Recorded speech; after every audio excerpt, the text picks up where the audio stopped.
طبعا كلنا شايفين اللي بيحصل دلوقتي في رفح، الحصار اللي اليهود فارضينه على اخواتنا هناك، القصف المستمر والتعذيب اللي بنشوفه يوم بعد يوم.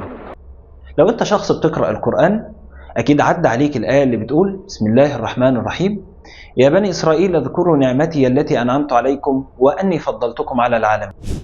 عاوزك تقف هنا وتسأل نفسك سؤال: ازاي شعب ربنا اصطفاه في القرآن وفضله على العالمين تبقى دي التصرفات بتاعتهم؟ احنا ممكن نسأل السؤال بشكل اوضح: هل اليهود اللي موجودين دلوقتي هم بني اسرائيل اللي ربنا اصطفاهم في القرآن ولا لا؟ عشان تعرف اجابة السؤال ده لازم تكمل معايا الفيديو. انا احمد هندي ودي قناة الرحال.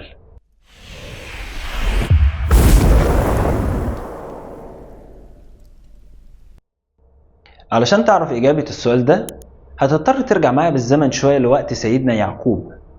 يعقوب في القرآن هو إسرائيل في قول الله تعالى بسم الله الرحمن الرحيم: كل الطعام كان حلا لبني إسرائيل إلا ما حرم إسرائيل على نفسه. فكده نقول إن إسرائيل هو يعقوب ابن إسحاق ابن إبراهيم عليهم السلام، وطبعا كل من يأتي من ذرية سيدنا يعقوب ونسله فهم بنو إسرائيل. ربنا في القرآن اصطفى بني إسرائيل، كان سبب الاصطفاء ده حاجة واحدة بس، إن ربنا أرسل فيهم الأنبياء. يعني الأنبياء اللي جم من نسل بني إسرائيل اللي ذكروا في القرآن إحنا نعرف منهم كتير، زي سيدنا يوسف وسيدنا موسى وهارون وداود وسليمان وعيسى. قلنا إن الاصطفاء في بني إسرائيل كان بسبب كثرة الأنبياء، وده مش معناه إن بني إسرائيل كان شعب جميل وحلو، بالعكس ربنا أرسل الأنبياء بكثرة في بني إسرائيل وده بسبب فسادهم وتمردهم.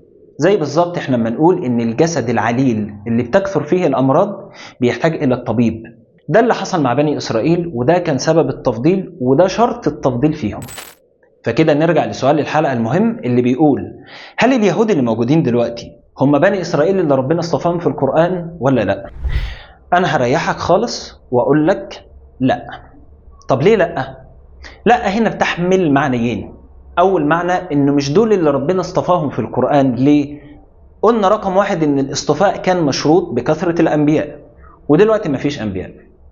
الشرط الثاني إن احنا عايزين نعرف مين هم اليهود. اليهود باختصار هم أتباع سيدنا موسى، سواء من نسل بني إسرائيل أو من أي نسل أو عرق تاني مختلف عن بني إسرائيل، لأن زي ما قلنا إن اليهودية عبارة عن ديانة. الديانة غير مشروطة بالنسل تماما.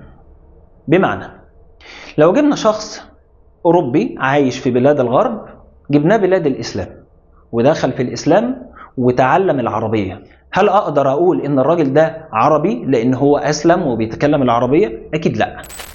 ذكرت مصادر كتير في التاريخ إن بني إسرائيل اللي موجودين دلوقتي دول عبارة أو ناتج عن اختلاط بين أنساب كتير على مر التاريخ. فأصبح الناتج اللي موجود دلوقتي من نسل بني إسرائيل سواء في فلسطين المحتلة أو في أي دولة أخرى، دول مش الجنس الرفيع لبني إسرائيل الأوائل اللي هم حفدة الأنبياء. فكده نقدر نختصر الفيديو إن بني إسرائيل أو اليهود، بلاش كلمة بني إسرائيل، اليهود اللي موجودين دلوقتي مش بني إسرائيل من ناحية الاصطفاء فهم بره القصة دي، ومن ناحية الجنس فهم مختلطين، ملهمش أي علاقة بالعرق الأصلي أو النسب الأصلي لبني إسرائيل الأوائل. كده إحنا خلصنا الفيديو. لو حبيت تعرف أي حاجة عن بني إسرائيل، حاجة ما كانتش واضحة معاك، أرجوك شاركها معانا في التعليقات وإحنا هنرد عليك.